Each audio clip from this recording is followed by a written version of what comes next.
Hello guys, Josh here. Sorry if it's a little bit dark. It's night now, so yeah, and it's running off the light in my room. But I'm going to be doing the Q&A now. I may do a second part to this if you have any more questions. I know I'm doing it pretty soon after I did the 800 subs video. But if you guys have any more questions, drop them down in the comment section at the bottom, and I will get to them in the second part of this video. Okay, so most of these questions actually came from one subscriber, which was James Hampton. Yep. Yeah,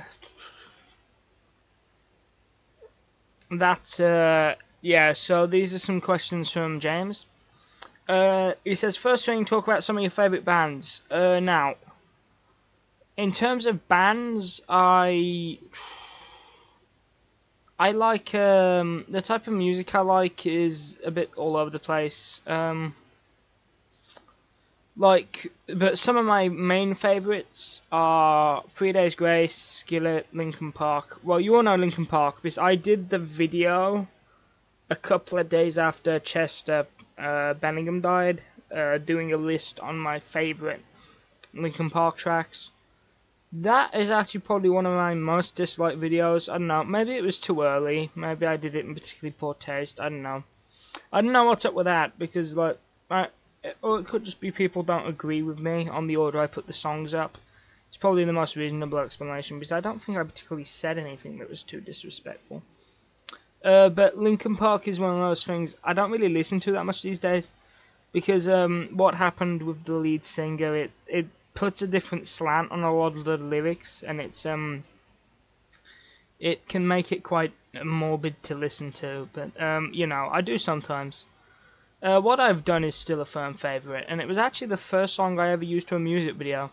Fun fact. And basically, if you look at my music videos, you kind of get a taste of what my music sense is. So, the people who come here primarily for the music videos, you already kind of know what kind of bands I like. Because the thing is, if I don't like the music, I won't use it. So, if I absolutely detest a piece of music, I'm not going to use it for a music video. Skillet as well, that was another one I've known for quite a while.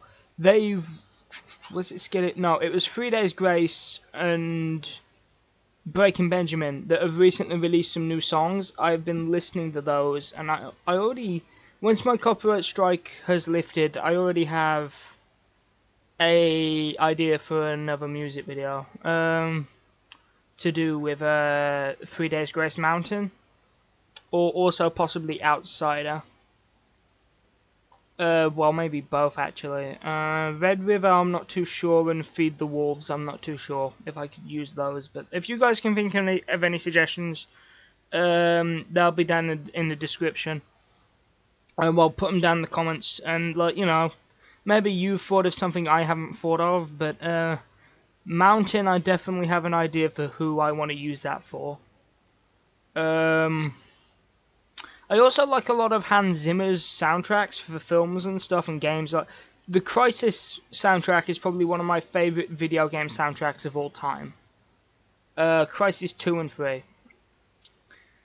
So yeah, the second question I got given was, who are your favourite comic book artists? And I've picked out a couple here, but I couldn't remember who some of them were.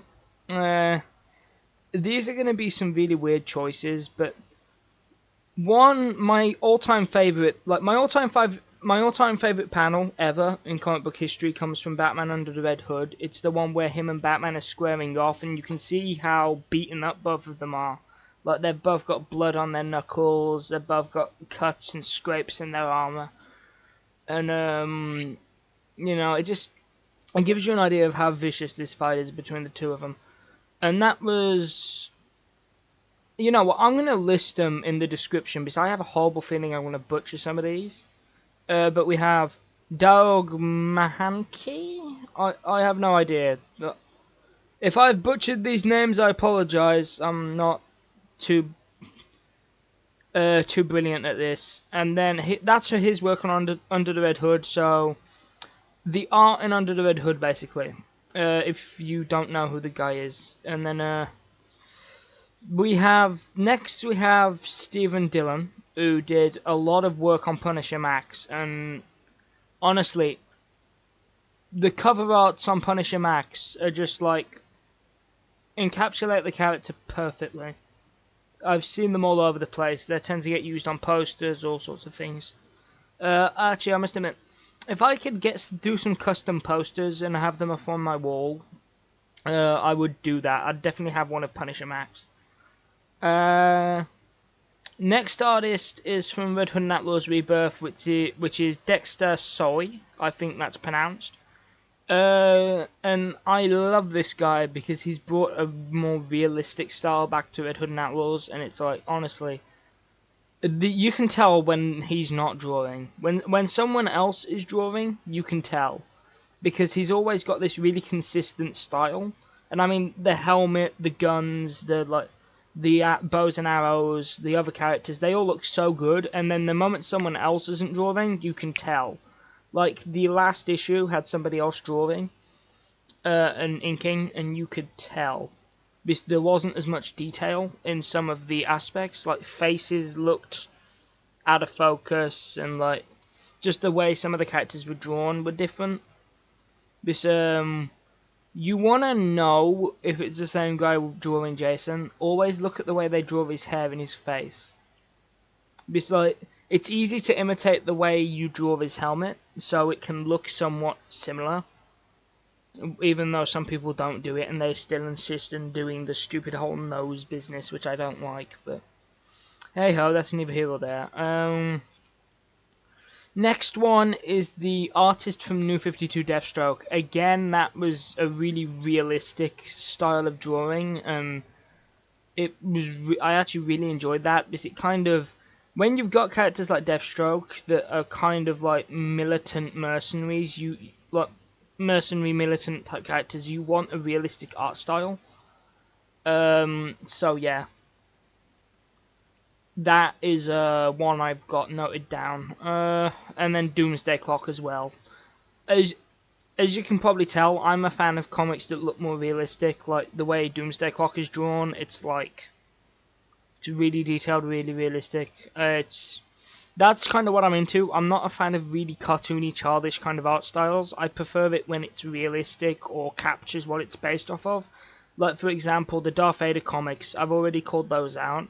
The art style in those look like the Star Wars movies. Like, you know, the original four volumes done last year? They look and feel like the Star Wars movies to me. So that's why I always enjoy reading back through those comics, minus a few bits in here and there with one of the other characters other than Vader, but I've already spoken about that. I'm not going to get into that here. The third question by James was, some of your favourite comic book series. List them. So, at the moment, definitely Red Hood and Outlaws Rebirth. I must admit, I preferred this team in the last one, but the way it's been executed in this one is way better. And honestly, it's a shame that the same treatment wasn't given to the previous team.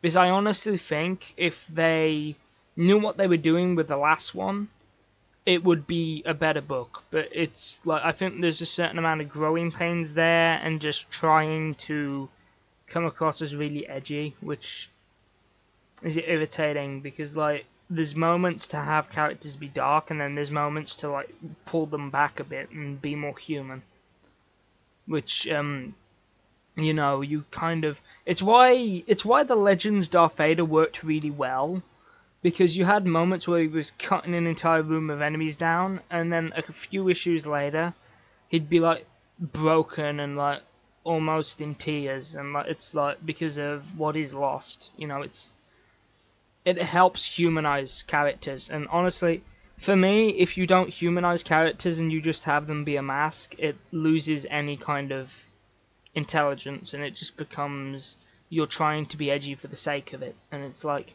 it annoys me because of New 52, Red Hood now has a rap of being edgy for the sake of edgy, and he really isn't. I honestly think if Under the Hood and Lost Days, okay, minus one bit in Lost Days, which I think pretty much nearly all of us have PTSD after. If you've read Lost Days, you know what I'm talking about. Let's just say nobody ships those two. But yeah, like, that came across as a bit stupid and a bit poorly written, and like, you can make all the excuses in the world, but that was a fuck up. That shouldn't have been in there. But you know, the art in Lost Days as well, I believe, is done by the same guy who did Under the Hood. I haven't checked that, so don't quote me. But also, I'm pretty sure there's a inconsistency in Under the Hood with the eye colors. No, not Under the Hood. In Lost Days, I'm pretty sure there's an inconsistency with Jason's eye color. I'm pretty sure it changes from issue to issue sometimes. Or maybe it's just the lighting. I'm not sure. Because, like, I'm pretty sure they start silver, and then, like, in other issues, they're, like, a very vivid blue. And it's like, make up your mind, what color do you want them? And it just bugged me.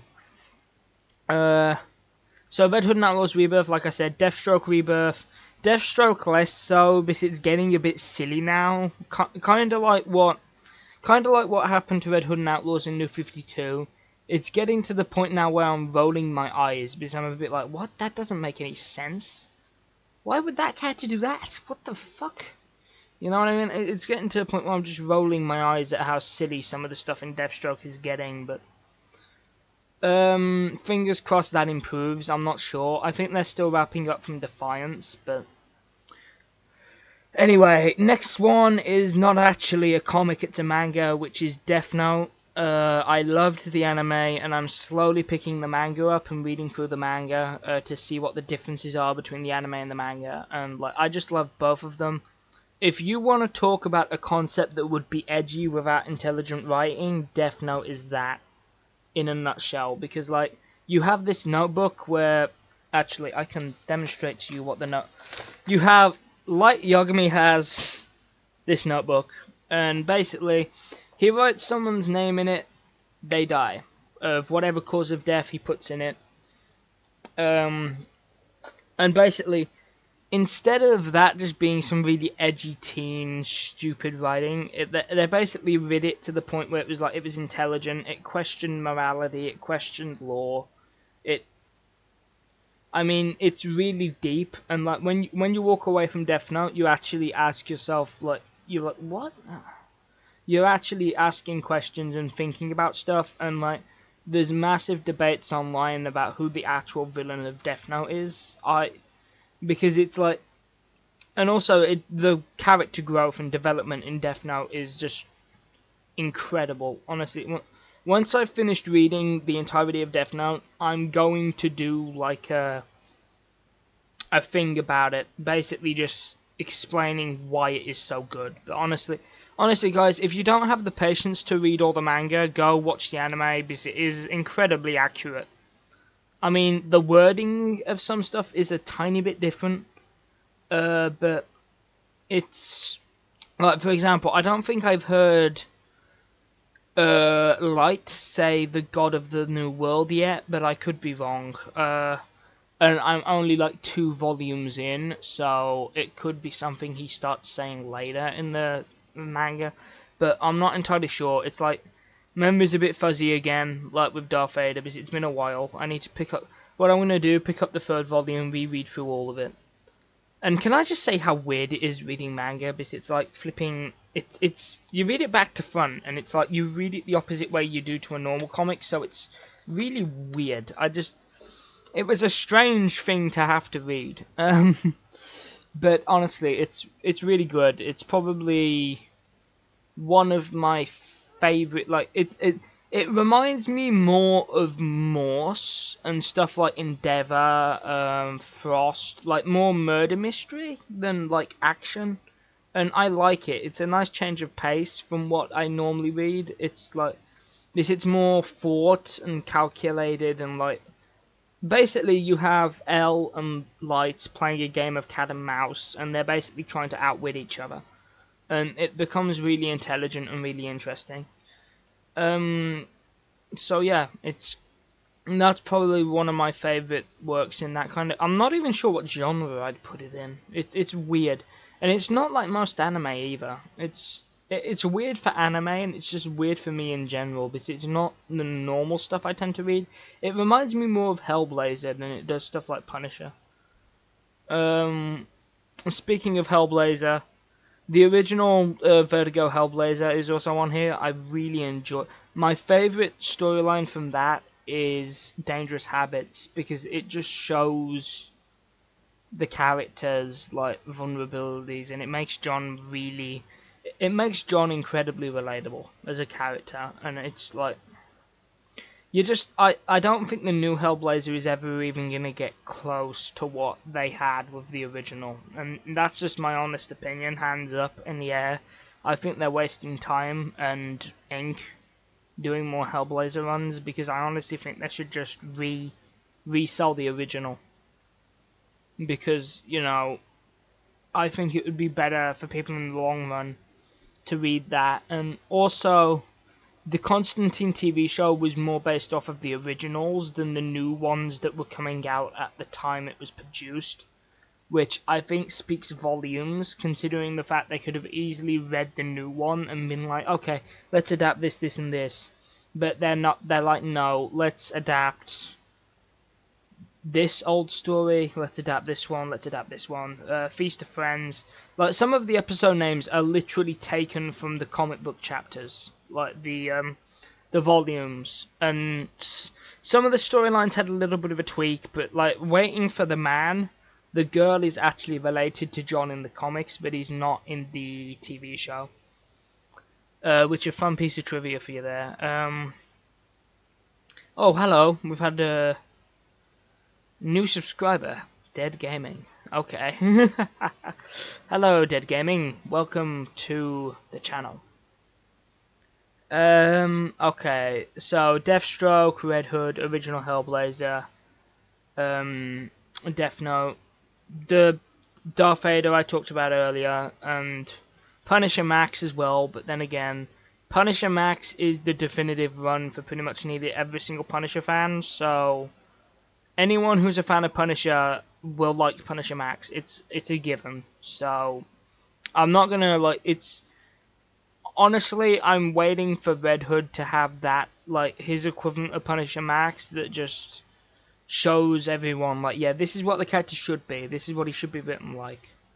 Because Frank Castle Punisher didn't really do that well until Welcome Back Frank and Punisher Max by Garth Ennis, which are the most well-known and most recognized Punisher comics. And also, Punisher, the 2004 Punisher was an adaptation of Welcome Back Frank, and the 2010 Warzone was was it 2012 or 2010? Punisher Warzone was an adaptation of some of the storylines from Punisher Max. I'm reading my way through some of Punisher Max now. Death Note, Punisher Max, and Hellblazer I haven't finished yet, because they're like really long runs. You're talking like, I think Hellblazer's got something like 15 odd volumes that are all like book wedges, and then you've got the same with Punisher Max, and Death Note is about the same, but they're like 13 volumes, one being like anthology and extra information. But yeah, that's basically what happens with, like, so those are storylines I'm reading at the moment, but I really enjoy, and I like two of the current stuff I'm picking up in single issues. I mean, like, normally I don't pick stuff up in single issues if I don't enjoy it, so, you know, that's normally an indication of what I like. If I have single issues in my reviews and not trades, it's normally a sign I enjoy it more, because I'm willing to go out and buy it when it comes out, and I'm willing to spend a bit more money on it as well, because ultimately, I believe you spend more money with the single issues than you do the trades. And also, it's just a case of, do I catch it in time, or is it like too far gone? Anyway, this video is going to be pretty long, guys, so stick with me here. I've got another question here, which is the final question, which is, talk about how you started making YouTube. Now, how I started making YouTube. It's actually kind of a funny story, really. We did this thing with Fireworks and PowerPoint to do kind of like a little Wallace and Gromit style animation, like an old style animation. And I've always loved, like in secondary school we did that. And the thing is, I always loved Indiana Jones and 007. They're like that. Those two things in Star Wars are like the things I grew up with. And it's like, I was trying to think of something to do with the to do this animation on, and I'd recently watched Indiana Jones again, Raiders of the Lost Ark, and I decided to do that. And next thing I knew, I did a 60-odd slide animation, which lasted about a couple of minutes. And we'd exported it as an MP4. And then our IT teacher, Mr. Moore, who was also the teacher that got me to do DV, he said to us that for our homework we were to set up a YouTube account and upload it to YouTube.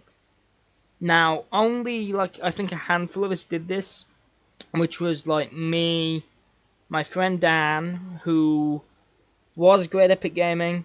So yeah, me and him did YouTube together. I think somebody else uploaded it, but like we kind of had a competition to see who could get the most views on it, and I went round and I advertised it. I gave leaflets out to people, and before I knew it, I had my first couple of subscribers, and I had a video with a couple of hundred views, and I was feeling pretty chuffed. And I'm like, you know what? I enjoy this. Let's do more of this. And before I knew it, I'd done like 4 Indiana Penguins, maybe more. Speaking of which, I never actually finished those. The storyline for that remains on a to be continued, and probably will be for the foreseeable future. Because honestly, guys, they didn't get the views to justify doing them, which was unfortunate. It's like, I started doing those, and it got about a couple of hundred each, and then it dropped off really bad. And I think it's because it took me so long to carry on with them, which sucked really. And also, you don't have the new system with the cards at the end like you used to. I must admit, the card system is really good because it allows you to advertise them at the end of the video. I don't always agree with what YouTube do. And I could have made a rant video about that whole crap to do with Logan Paul, but I didn't. Because I don't enjoy doing stuff like that. I don't enjoy being negative. It's like, I'm trying to go away from doing stuff like that because it's not good. Doesn't put me in a good mindset, can leave a bad taste in your guys' mouths. Like, because you don't come to my channel to hear me complain about things. I mean, like, you know, maybe some of you do, but that's neither the point. I don't enjoy making them, and the vast majority of my audience don't enjoy watching rant videos. Even if it can be somewhat funny. To hear me shout and curse at things that really don't matter. But, at the end of the day, I did those, and, like, I started doing really primitive gameplay videos. I literally got a cheapo point and snap camera with a record function, and I got like a glass. I got this thing, and I literally put the camera on top of it like that, with a book, and had it sat in front of my desk, recording my screen.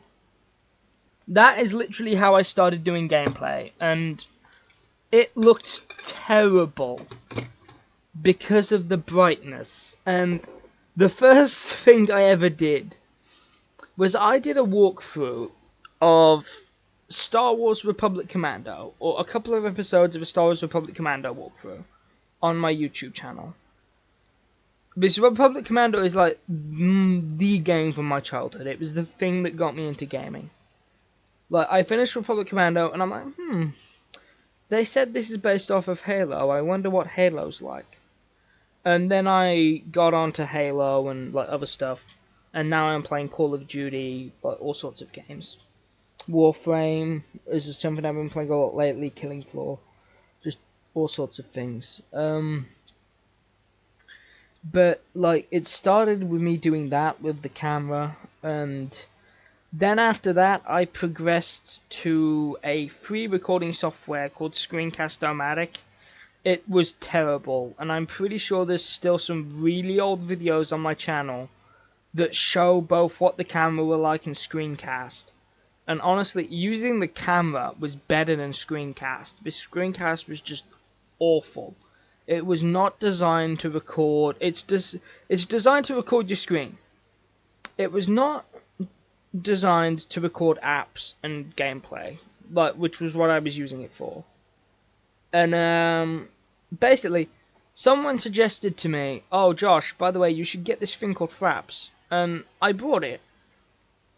Now, the slight problem with Fraps is the file sizes are too big. Like, what I tend to use these days, like this that I'm using right now, is OBS, but I eventually graduated to Fraps and OBS.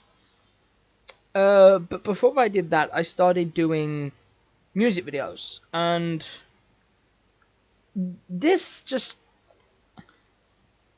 started from a really weird place. I used to watch music videos of like Halo and Star Wars and stuff, and there was this one of Halo and 3 Days Grace, Time of Dying. And I watched it, and I'm like, I don't like how that's slowed down. I don't like how that's there. That doesn't look quite right. I would have put that there. And I'm like, you know what? I'm gonna see if I can do one like this, and I'm gonna see if I can do one better than this. That was my aim, and I fired up Movie Maker. This was back before I got my proper editing software. I fired up Movie Maker, and I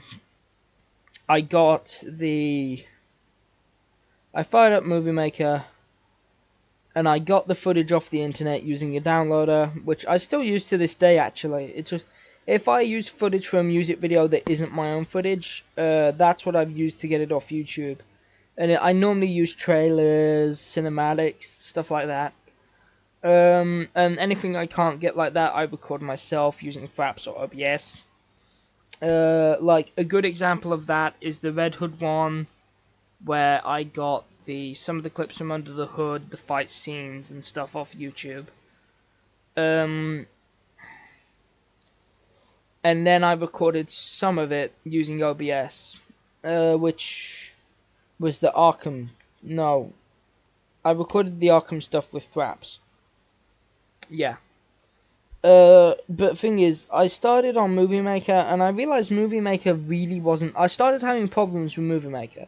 So I'm like, you know what, I need to find an alternative, because Movie Maker isn't working properly, the music is getting out of sync with the footage, and it's annoying, it's not working right.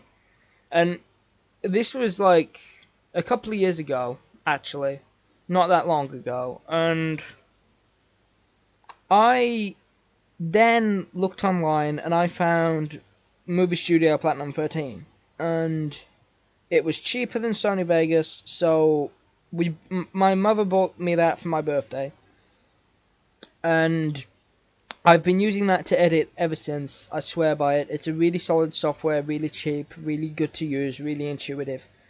It works fine, I enjoy it, it does the job.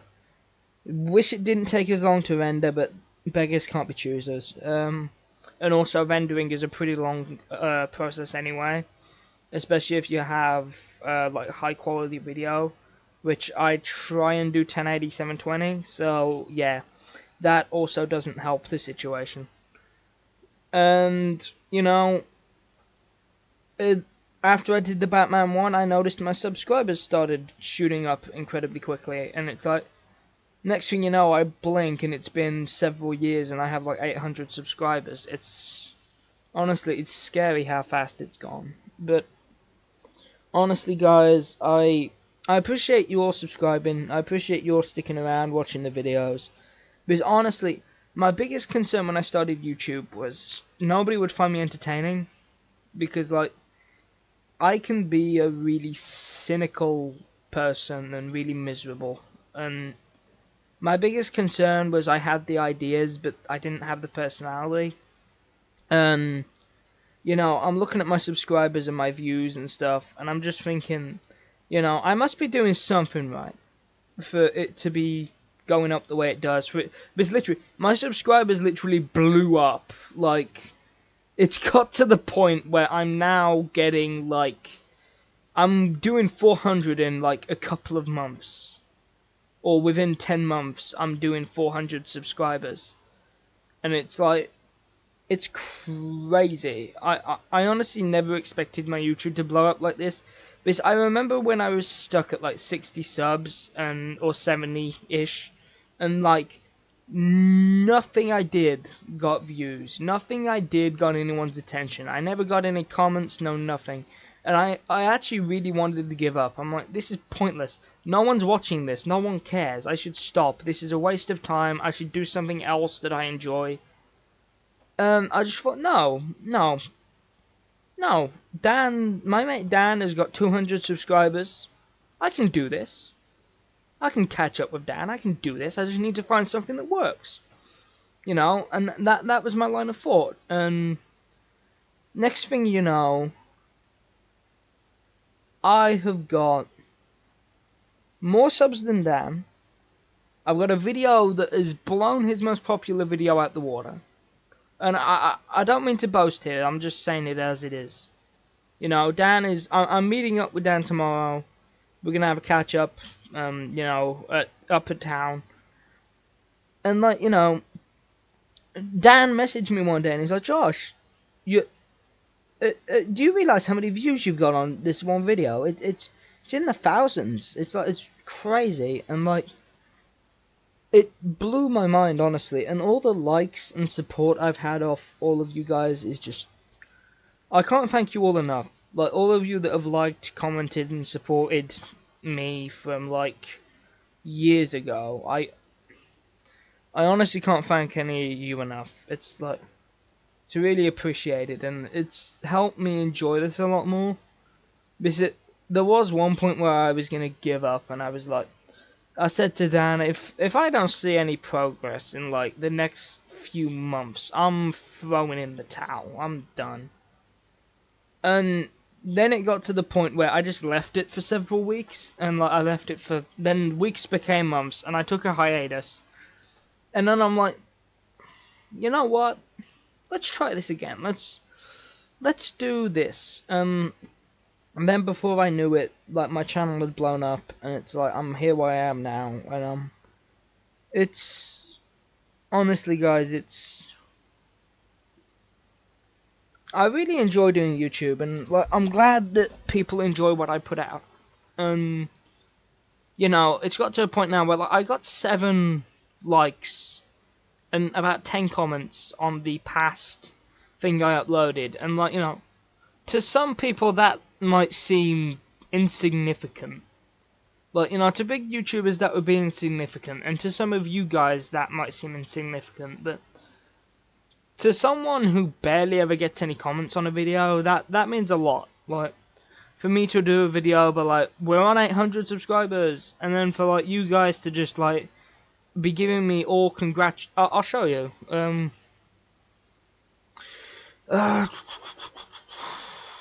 For you all to be doing like, for you all to be saying like, congratulations, good to hear it. Congratulations, man. For the record, I'm not doing that. That would kill. Like, you know, people suggesting, oh, they've got Discord and they're like trying to sort out Gary's mod and they'd be willing to do some stuff. Then you've got like James here commenting with the like, and it's like,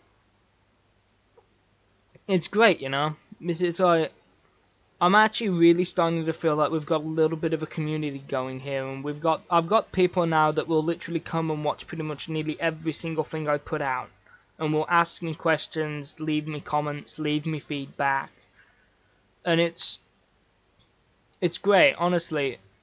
In another how many years time, I'll be really interested to look back and see how far we've got, because honestly, just having to sit down and answer that last question, it honestly makes me realize how far we've progressed in the past how many years since I started. And I mean, like, how many videos have I got now? Let's actually check that. Creation Studio.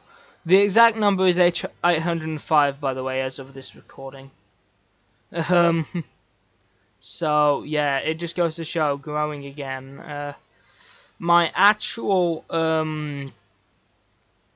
the amount of views, the amount of videos I've got is 293 videos total, and I mean, like, that's all my reactions, all my reviews, all my comic book carnage, all my gameplay. And honestly, guys, I may not have the biggest group of people watching my videos in the world, but just to know I at least have a handful of you guys coming back and watching time after time. I just want you guys to know it's really appreciated, and I haven't had a other than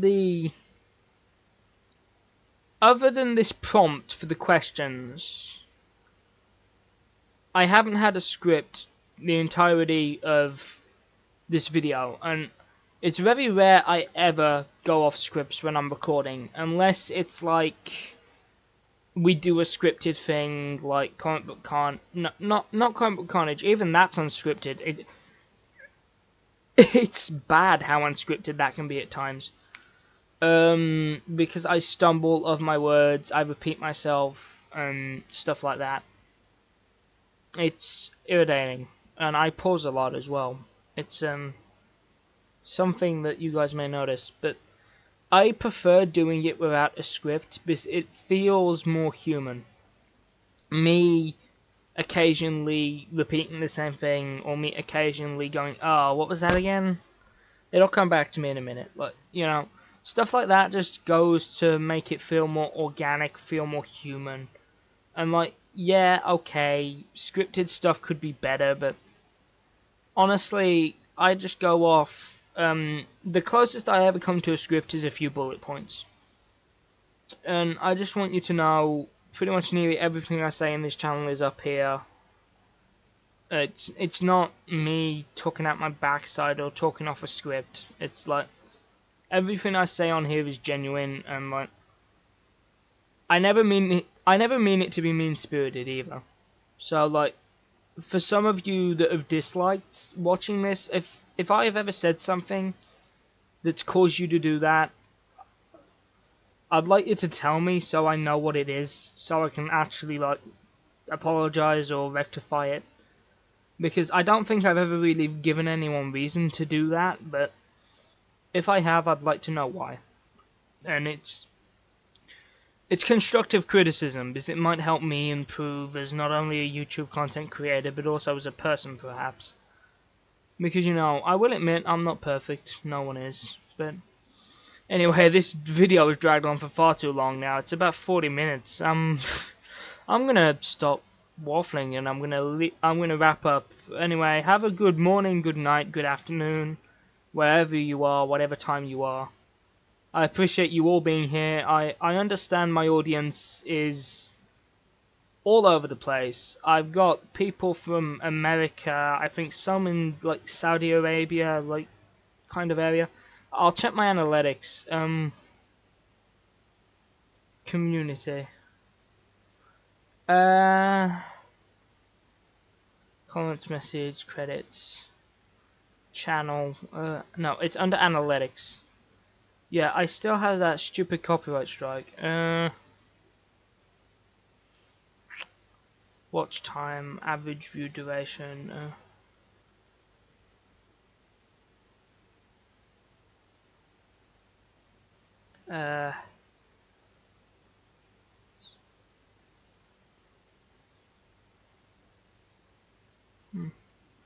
I've got 35% in the United States. Actually, I'll let you look at this chart. I'm not sure how many people actually publish. I'm not actually sure how many people actually publish this information for their channels, but I'm going to. You have 35% United States. That makes a lot of sense because I do a lot of comic book related stuff and gaming related stuff. It's very big in America. United Kingdom 5.9%. Well, a number of my friends would probably make that up because I am British. I live in the United Kingdom. 4.4% in Germany. I'm actually amazed at that because a lot of my content is blocked in Germany due to copyright. And 4.2% in Russia. Obviously, some of the people from the other side, the other parts of the world, have dropped off, but yeah, there's percentages in other parts of the world as well. But I guess that's what happens when I